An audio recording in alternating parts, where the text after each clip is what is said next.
잠언 20장 22절 우리 함께 한 목소리를 읽겠습니다. 시작. 너는 악을 갖겠다 하지 말고 여호와를 기다리라. 그가 너를 구원하시리라. 아멘. 간단한 한 절의 말씀이지만은 우리가 잠시 이 말씀을 가지고 함께 나눠보겠습니다. 너는 악을 갖겠다 하지 말고 여호와를 기다리라. 그가 너를 구원하시리라. 영화의 주된 주제를 보게 되면 대부분이 다 리벤지입니다. 복수하고 또 보복하고 원수를 갚는 내용들. 이것이 바로 대부분의 영화의 주된 주제가 돼요. 그렇기 때문에 내 부모님의 원수를 갚든지 내 친구의 원수를 갚든지 아니면 본인의 자기의 원수를 갚는 내용이 모든 대부분의 영화의 주된 안갚음이 주된 주제가 됩니다. 우리는 그걸 보면서 또 대리만족을 얻기도 하고요. 희열을 느끼기도 하고요. 아주 그냥 속 시원하다, 잘됐다, 쌤통이다 하기도 하고요. 이 권선징악이라는 것이 사람의 마음 가운데 새겨진 그 어떤 속 시원함의 그 해결점이 될 때가 있는 것 같아요. 그래서 우리나라의 구전 동화라든지 고전 동화라든지 이런 것들을 보면 대부분이 권선징악으로 결론을 맺잖아요. 그러나 성경은 우리에게 가르치는 것은 보복과 복수는 성경적인 가르침이 아니라는 것입니다. 성경은 원수를 갚으라는 것이 아니라 보복하라는 것이 아니라 도리어 원수를 사랑하라는 것이 성경의 가르침이에요. 그래서 참 어렵고요. 이 사람의 일반적인 정서와 다르기 때문에 좀 반발심이 생기기도 하고요. 어찌하느냐 하는 어려움이 생기기도 하는 것이 마땅한 일입니다. 그러나 그것이 마땅하다고 하여서 우리가 그것을 옳게 생각할 것이 아니라 우리는 하나님의 말씀을 옳게 생각해야 될 줄로 믿습니다. 오늘 본문 말씀에도 동일하게 말씀한다는 거예요. 너는 악을 갚겠다 하지 말고 여호와를 기다리라. 그가 너를 구원하시리라. 네가 악을 갚으려고 하지 말아라. 네가 악을 갚으려고 하지 말아라. 네가 칼날 휘두르려고 하지 말아라. 도리어 여호와를 기다리고 공의의 하나님에게 넘겨드려라. 참 어렵습니다. 하나님의 말씀을 하나하나 우리의 삶 가운데 이뤄나간다는 게 참 어려워요. 그러나 그럼에도 우리가 해야 되는 것이 믿음인 줄로 믿습니다. 히브리서에서도 동일하게 말씀하시는데요. 히브리서 10장 30절에 원수 갚는 것이 내게 있으니 내가 갚으리라 하시고 또다시 주께서 그의 백성을 심판하리라 말씀하신 것을 우리가 아노니. 원수 갚는 권한이 누구에게 있다고요? 하나님께 있습니다. 원수를 갚는 것은 내가 갖는 것이 아니라, 보복하는 것은 내가 하는 것이 아니라, 쌤통이다 하는 것은 내가 하는 것이 아니라 하나님께 있다는 거예요. 우리가 이 사랑한다면 보복이라는 단어도 성립이 되지 않겠지만 어찌됐든 이 고유한 권한은 나에게 있는 것이 아니라 내가 어떤 억울한 일을 당했든 어떤 피해와 괴로움에 있든 그 보복은 내가 하는 것이 아니라 하나님의 손에 있다는 것입니다. 하나님의 때를 그래서 우리가 기다릴 줄 알아야 된다는 거예요. 하나님이 손 쓰실 때를 우리는 기다릴 줄 알아야 된다는 거예요. 그런데요, 사울 왕을 보게 되면은 이 하나님의 때를 기다리지 못해서 이를 그르치게 되는 대표적인 경우가 이 사울 왕이 될 수가 있습니다. 사울이 왕이 됐어요. 그리고 공식적인 왕의 자리에서 첫 번째 전쟁을 블레셋과 치릅니다. 그런데 이 블레셋과의 전쟁에서 블레셋이 모래와 같이, 바닷가에 모래와 같이 많이 모여 있다고 그랬어요. 그런 가운데 전쟁을 벌이려고 이스라엘 백성들과 함께 모였는데 나가지 말라는 거예요. 사무엘 선지자가 올 때까지 기다리라는 거예요. 그리고 그 선지자가 와서 제사를 드릴 때까지 기다리라는 거예요. 그런데요, 나타나는 현상은 어떻습니까? 약속한 날이 됐는데도 사무엘 선지자는 코빼기도 안 보여요. 백성들은 흩어져요. 자기의 왕의 위신은 자꾸 떨어지는 것 같아요. 모래와 같이 수많이 퍼져 있는 저 블레셋 적군들은 언제 쳐들어올지 모르겠어요. 불안해요. 자, 이걸 한번 봅시다. 사무엘상 13장입니다.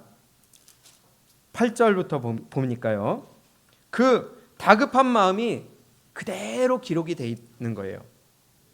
사무엘상 13장 8절입니다.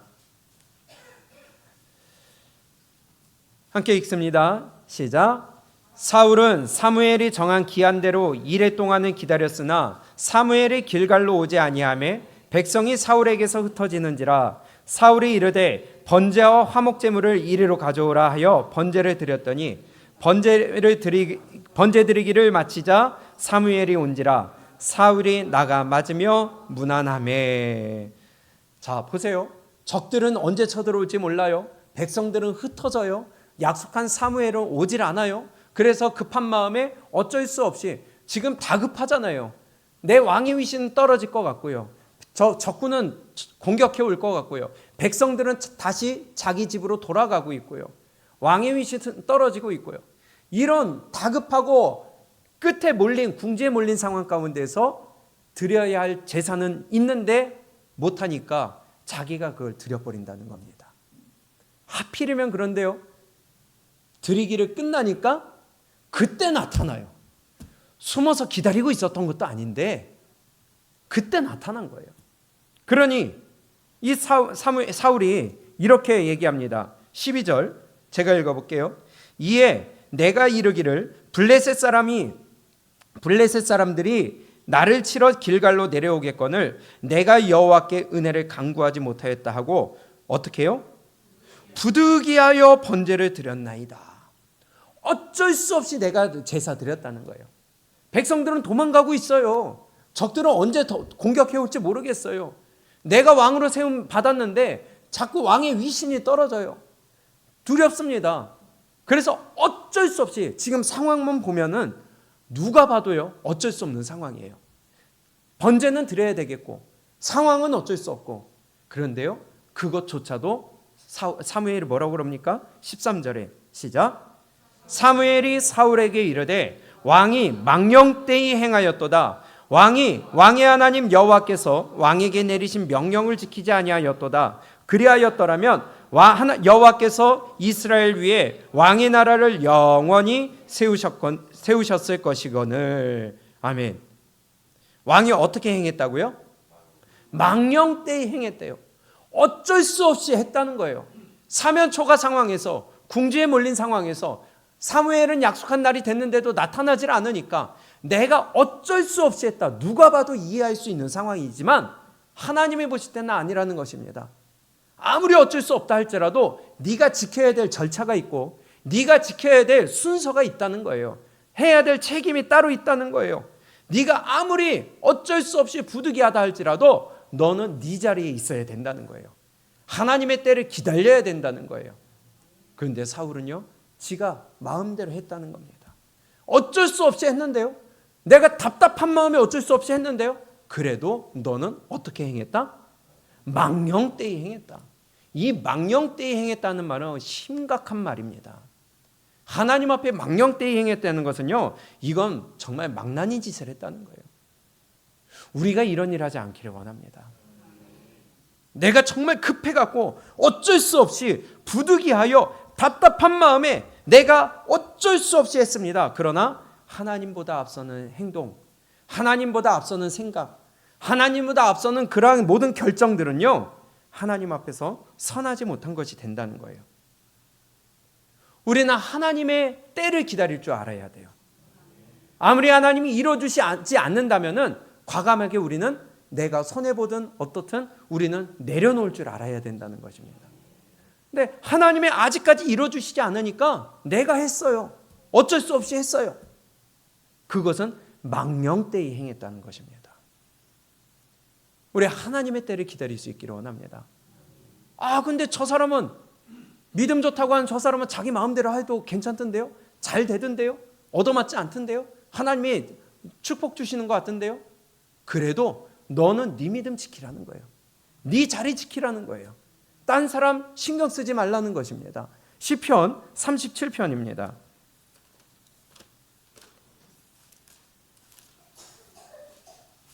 시편 37편 1절에 볼까요? 시작. 악을 행하는 자들 때문에 불평하지 말며 불의를 행하는 자들을 시기하지 말지어다. 그들은 풀과 같이 속히 배임을 당할 것이며 푸른 채소같이 너 잘 되는 것 같지만 이제는 하나님이 풀을 베버리듯이 금방 없어질 것이다. 저 채소가 이 더운 날에 밖에다 채소 한번 놔보세요. 그냥 금방 시들어버린 것처럼 그렇게 돼버릴 것이다. 저 잘 되는 것처럼 보이더라도 저거 부러워하지 말아라 하면서 3절에 시작. 여호와를 의뢰하고 선을 행하라. 땅에 머무는 동안 그의 성실을 먹을거리로 삼을지어다. 아멘. 여호와를 어떻게 하라고요? 의뢰하라는 거예요. 그리고 뭘 행하라고요? 선을 행하라는 거예요. 너는 네 믿음의 길을 걸어가라는 거예요.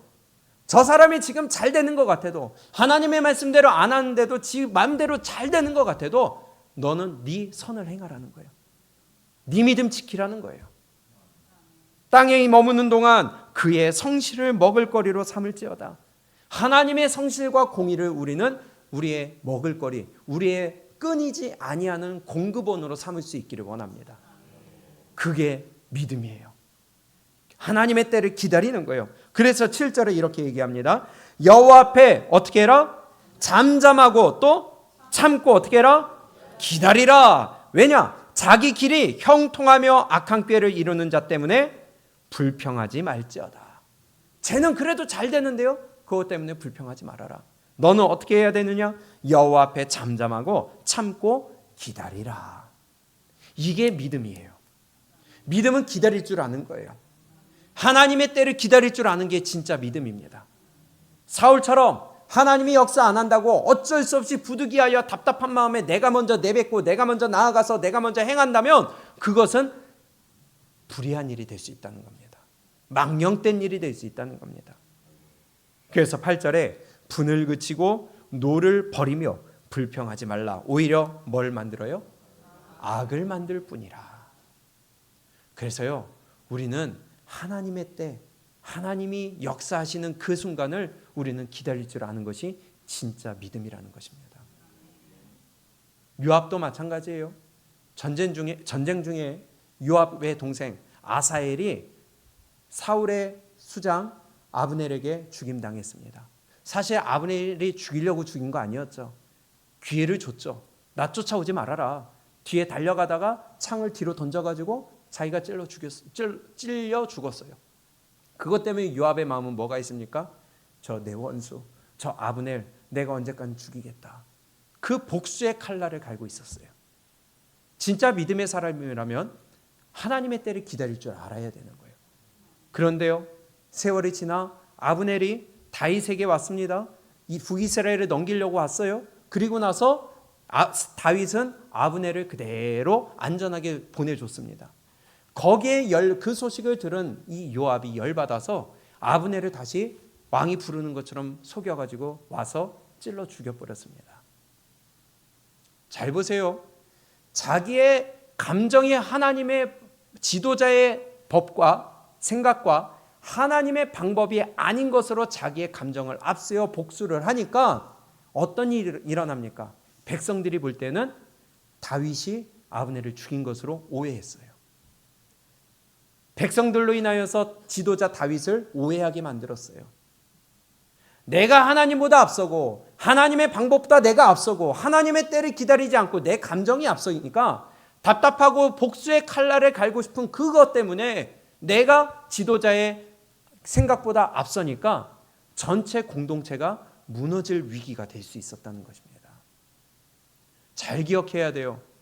여러분, 하나님의 때를 기다리시기 바랍니다. 여러분들이 마음의 개인적인 감정과 개인적인 생각과 개인적인 신념 때문에 공동체의 질서를 흐트러뜨리지 마세요. 지도자를 흔들지 마세요. 그것은 절대로 하나님 앞에 옳은 일이 아니라는 것입니다. 다윗이 그 일을 가지고 뭐라고 그럽니까? 이 다윗이 이제 결국은 다윗이 아브넬이 죽은 것 가지고 진심으로 애도를 하니까 백성들이 다윗이 죽은 게 아니었구나 하고 다윗에게 다시 마음이 돌려집니다. 그 일을 통하여서 이 다윗이 수르야의 아들들, 이 요압의 삼형제죠. 수르야의 아들들을 제어하기가 너무 어려우니 늘 다윗의 마음에는 최고의 수장이고 최고의 용사였지만 늘 그들에 대한 부담이 있었다는 거예요. 자기를 최전선에 앞장서서 전쟁을 돕는 자였지만 다윗의 마음에는 안 들었고요. 늘 한 구석에 불안불안한 마음이 있었어요. 그러면서 수르야의 아들들을 제어하기가 너무 어려우니 여호와는 악행한 자에게 그 악한 대로 갚으실지로다. 다윗이 요압을 저주한 거예요? 아니요. 하나님께 맡겨드린 겁니다. 이거 저주한 거 아니에요. 하나님께 그 칼날을 넘겨드린 거예요. 왜요? 자기가 앞섰거든요. 질서를 무너뜨렸거든요. 공동체를 흐트렸거든요. 다윗조차도 기다렸다는 것입니다. 로마서 12장을 볼까요? 로마서 12장 19절입니다.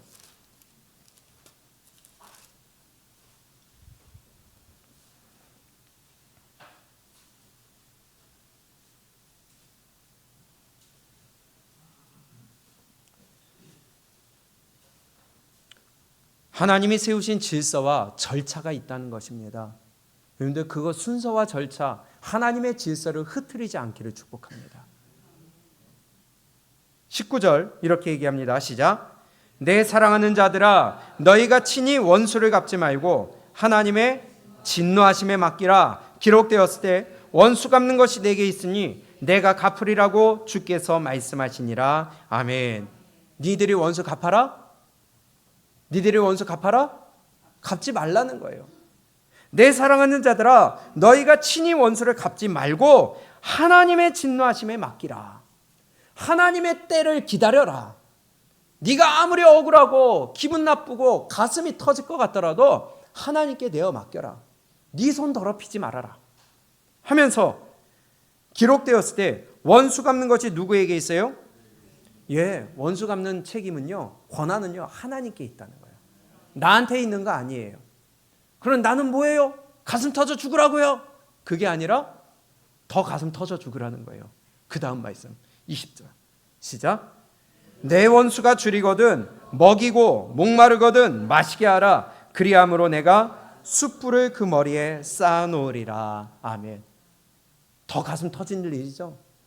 그 원수 때문에 내가 미치겠는데 먹이래요. 마시게 하래요. 근데 그렇게 하니까 원수의 머리에 뭘 놔요? 예, 숯을 얹어 놓는 거예요. 더 고통스럽게 만드는 겁니다. 그렇기 때문에 악에게 지지 말고 선으로 악을 이기라. 우리는 내 손으로 악을 갚으면 내 마음은 시원할지 몰라요. 그러나 완벽한 보복이 안 되는 거예요. 완벽한 보복은 하나님이 하시는 겁니다. 그럼 불완전한 거 할 바에야 하나님께 내어 맡기세요. 하나님의 때를 기다리시기 바랍니다. 그게 믿음이라는 겁니다. 쉽지 않아요. 어려워요. 진짜 화병이 나서 죽을지도 몰라요. 그러나 나는 내 믿음 지켜야 된다는 겁니다. 하나님의 때를 기다리라는 거예요. 하나님이 대신 갚아주시기 때문에 내가 할 것은 무엇이냐? 원수를 사랑하는 것입니다. 그것이 바로 하나님이 우리에게 주신 말씀이에요. 내 마음은 쓰리고 썩을 것 같지만 그러나 내가 갚으면 완벽하게 안 돼요. 하나님이 갚으시면 완벽하게 갚으세요. 우리 하나님의 손길을 의지하시기를 축복합니다. 하나님의 때를 기다릴 줄 알아야 돼요. 그러면서 오늘 본문 말씀에 그렇게 하는 것이 무엇이냐? 다시 오늘 본문 말씀 보세요. 잠언 20장 22절에 너는 악을 갚겠다 하지 말고 여호와를 어떻게 해라? 기다리라. 그렇게 하면 그가 너를 구원하시리라. 아멘. 하나님의 때를 기다리고 하나님께 내어드리는 것이 하나님이 나를 구원하시는 방법이라는 거예요. 이게 진짜 믿음 아니겠어요? 쉽지는 않습니다. 그러나 성령의 능력을 힘입어 우리가 하나님의 말씀대로 무릎 꿇는 것이 믿음 아니겠어요? 요압이나 사울은요, 하나님의 때를 기다릴 줄 몰랐습니다. 자기가 하나님의 손보다 앞섰고요. 자기의 생각이 질서와 공동체의 어떠한 절차를 무시했어요. 그 결과는 여러분들이 아시다시피 사울과 요압은 비참한 최후를 맞이했습니다. 그런데요, 끝까지 하나님의 때를 기다린 대표적인 사람 다윗을 보세요. 다윗은요, 자기가 이미 기름 부음 받았어요. 왕으로 세워질 것을 결정을 했어요. 다음 왕으로 내정이 된 상태예요. 그런데도 불구하고 아무리 상황이 나에게 유리하게 맞아 들어가는 것처럼 보일지라도 다윗은요, 스스로 움직이지 않았습니다. 하나님이 사울에게서 떠나신 것을 알고 있어요. 하나님이 이제 더 이상 사울을 쓰지 않는 것을 알고 있어요. 거기에다가 사울을 죽일 수 있는 기회까지 있었어요. 한 번도 아니고 두 번이나 있었어요. 그럼에도 불구하고 다윗은 내가 먼저 나서지 않았다는 거예요. 내가 원수 갚지 않았다는 거예요. 아무 잘못한 거 없이 나를 죽이려고 하는 사울을 내 손을 대려고 하지 않았다는 거예요. 남의 손에 넘기지도 않았다는 거예요. 온전히 하나님의 때를 기다렸다는 것입니다. 다윗의 믿음이 진짜 대단한 이유가 뭔지 아세요? 일반적으로요, 우리가 어떤 예언자를 만난다, 어떤 능력자를 만난다, 어떤 정말 하나님의 큰 능력을 입은 사람을 만났다, 그래서 그 사람이 무슨 말을 한다면은 그 말에 내가 사로잡힙니다. 아무리 나는 아니라고 하더라도요, 네 사업 언제 열릴 것이다, 네 꼬인 네 가정의 문제 언제는 풀릴 것이다, 네 자녀가 뭐 쓰임 받을 것이다, 뭐 네 자녀가 뭐 어떻게 회복될 것이다, 이런 말을 듣잖아요. 그럼 나도 모르게 거기에 매이게 돼요. 은근슬쩍 뭐래요? 기대해요. 이게 인간입니다. 그런데요, 그런 예언한 것이 상황이 그렇게 돼가. 그럼 뭐가 일어나요? 이제 하나님 나 쓰실래나 보다. 하나님이 이제 내 자녀 쓰실래나 보다. 하나님이 이제 우리 가정 회복시킬래나 보다. 하다가 그게 안 이루어지면은 낙심하고 화를 내고 원망을 하고 심지어는 이런 일이 발생한다는 겁니다. 왜요? 그 예언자의 말을 붙들었거든요.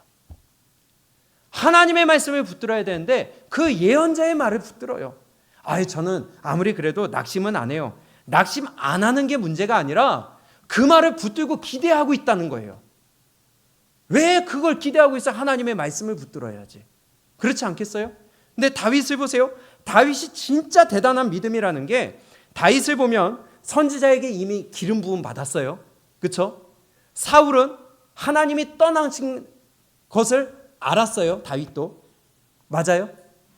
거기에다가 예언이나 어떤 불확실한 미래가 아니라 이미 기름 부음 받았고, 내가 다음 왕이라는 것이 불확실한 게 아니라 내정된 거예요. 결정된 거예요. 확실한 거예요. 그럼에도 불구하고 다윗은요, 하나님의 때를 기다렸다는 거예요. 이해가 되세요? 자신을 그렇게 괴롭히고요, 하나님이 사울을 떠났던 걸 알았고요, 사울을 죽여서 자기가 왕이 될 수 있는 기회가 있었음에도 불구하고 안 했다는 거예요. 내가 다음 왕인 것을 아는데도 그걸 안 했다는 거예요. 거기에 대한 기대나 어떠한 일말의 희망이나 어떤 그것에 대한 욕심이 전혀 없었다는 거예요. 말씀으로 상황을 분별했다는 겁니다. 왜요? 상황보다 말씀이 먼저거든요. 아무리 내가 다음 왕이라고 할지라도 지금 사울이 왕이에요. 아직은. 그렇죠? 아직 왕권이 아직 유지되고 있어요. 그리고 하나님이 아직 끝내지도 않았어요. 맞아요? 사울은 아직 왕자리에 있어요. 더 중요한 것은요, 하나님의 기름 부으신 자를 손대지 말라는 그 말씀이 지금 내 상황에 맞춰 오는 것처럼 보이는 것보다 하나님이 기름 부으심 받은 자를 손대지 말라는 말씀 더 우선순위라는 거예요. 하나님이 나에게 왕으로 세우실 거라는 그것보다 손대지 말라는 게 더 우선순위라는 거예요. 이 말씀 이해가 가세요? 상황이 나한테 맞아오는 것 같아도 그거를 기대하는 게 아니라 손대지 말라는 게 먼저라는 거예요. 이게 말씀으로 분별한다는 겁니다. 근데 우리는 무슨 말을 들으면은 괜히 심리적으로 기대하고 거기에 매달리고 있어요. 묶여 있어요. 이게 인간의 악함이고 약함이라는 거예요. 그래서 제가 자꾸 말씀드리는 건요, 말씀으로 우리가 분별하고 하나님의 때를 기다릴 줄 알아야 돼요. 이게 진짜로 대단한 다윗의 믿음이라는 거예요. 내가 왕이 되는 것보다 하나님이 기름 부음 받은 자를 손대지 말라는 게 더 앞선 우선순위에 순종해야 될 말씀이라는 거예요. 하나님의 때를 자신의 상황과 감정, 마음으로 분별하는 게 아니라 말씀으로 하나님의 때를 분별했어요. 그래서 다른 사람이 볼 때는 사울을 죽일 수 있는 기회가 하나님이 준비해 주신 여호와 이레의 기회로 보았을지 모르겠지만 다윗은요, 하나님의 말씀을 순종할 수 있는 순종의 기회로 봤어요. 똑같은 상황이에요. 사울을 죽이면 왕이 될 수 있는 똑같은 상황인데 다른 사람의 눈에는 하나님이 준비해 주신 기회입니다. 하나님이 예비하신 기회입니다. 그러나 다윗의 눈에는 아니다. 손대지 말라는 말씀에 순종하는 기회다. 이게 말씀으로 분별하는 거 아니겠어요? 이것이 믿음입니다. 다윗이 시므이를 대하는 태도도 마찬가지예요. 다윗이 도망갈 때 시므이가 먼지를 뿌고 돌을 던지고 그러면서 욕을 하고 저주를 합니다. 거기에 대답하는 다윗을 보세요. 혹시 여호와께서 나의 원통함을 감찰하시리니 오늘 그 저주 때문에 여호와께서 선으로 내게 갚아 주시리라 하고, 자기의 원통함이 있지만 하나님이 이거 언제 갚아 주실 것이다. 그리고 시므이를 가서 당장 죽일 수 있었는데도 안 죽였어요. 이게 다윗의 대단한 믿음이라는 것입니다. 그리고 하나님의 때가 됐을 때 시므이는 죽임당했습니다. 이게 믿음 아니겠어요? 내가 하나님보다 앞서지 않기를 원합니다. 내가 하나님의 말씀보다 내 감정과 생각과 결단이 앞서지 않기를 원합니다. 우리는 자꾸 뭐만 되면 이거 하나님이 하신 거 아닙니까? 물론 우리가 그런 것을 통하여 우리가 분별하는 것도 있어야 되겠지만 정말 중요한 것은 말씀이라는 거예요. 야고보서 4장 12절에 입법자와 재판관은 오직 한 분이시니 능히 구원하기도 하시며 멸하기도 하시느니라. 너는 누구에게 이웃을 판단하느냐? 입법자와 재판자가 누구라고요? 하나님이세요. 법을 세우시기도 하고 재판하여 멸하시기는 분은 하나님이세요. 네가 입법자냐? 네가 재판관이냐? 네가 구원자냐? 멸하기도 하시고 구원하시는 분은 하나님이시다. 네가 누구길래 이웃을 판단하느냐? 우리는 판단할 자격이 없습니다. 그럼 우리는 어떻게 하라고요? 네, 오직 우리가 할 말은요, 예수님께서 그래서 말씀하시는 게 마태복음이에요.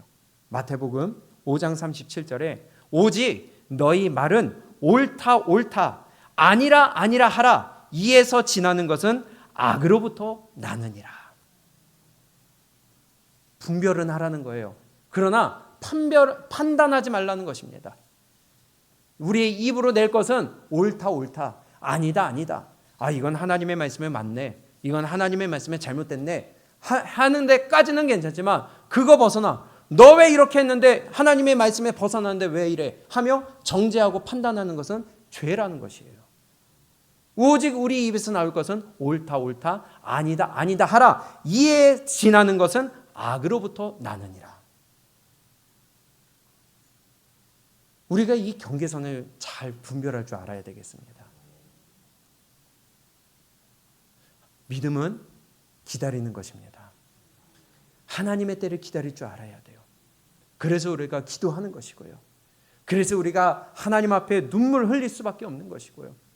그리하여 원수를 갖고 원수를 하나님 앞에 올려드리는 것은, 다시요, 원수를 갚는 것은 하나님 앞에 올려드리는 거예요. 그리고 하나님이 나를 죽을 수밖에 없는 나를 사랑하신 그 사랑으로 그 원수를 사랑하는 것이 내가 할 일이라는 것이에요. 그렇게 하면 원수의 머리에 뭘 놓는다고요? 숯을 놓는다. 원수 갚는 것이 내게 있으니 내가 갚으리라 하시고, 원수 갚는 권한은 하나님께 있습니다. 보복하는 것은 하나님께 있습니다. 우리는 그저 기다리며 하나님의 손이 움직이셔서 하나님이 나를 신원해 주실 그날까지 우리는 기도하며 하나님 앞에 무릎 꿇는 것밖에 없다는 거예요. 내가 내 손으로 악을 갚는 것은 하나님 앞에 월권하는 거예요. 하나님의 권위 앞에 내가 넘어서는 일이에요. 우리의 모든 것들을 하나님께 내어드리고 나는 하나님의 때를 기다리면서 믿음으로 우리의 기도의 자리를 지키시기를 축복합니다. 그리하여 정말 하나님이 마지막 때에 정말 속 시원하게 갚으시는 그날, 아니면 이 땅에 살 때라도 반드시요 하나님은 우리의 위로하십니다.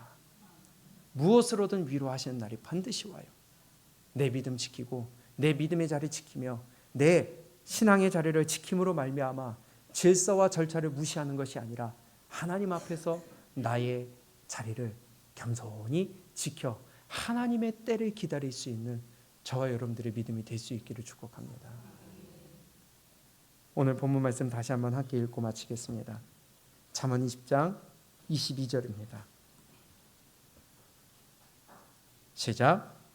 너는 악을 갚겠다 하지 말고 여호와를 기다리라. 그가 너를 구원하시리라. 아멘. 우리 함께 잘 기억하시고, 우리 내가 내 손에 피를 묻히는 것이 아니라 원수를 갖고 잠깐 내 마음에 시원함을 얻음으로 말미암아 하나님을 무시하는 이 엄청난 죄악이 우리한테 없기를 축복합니다.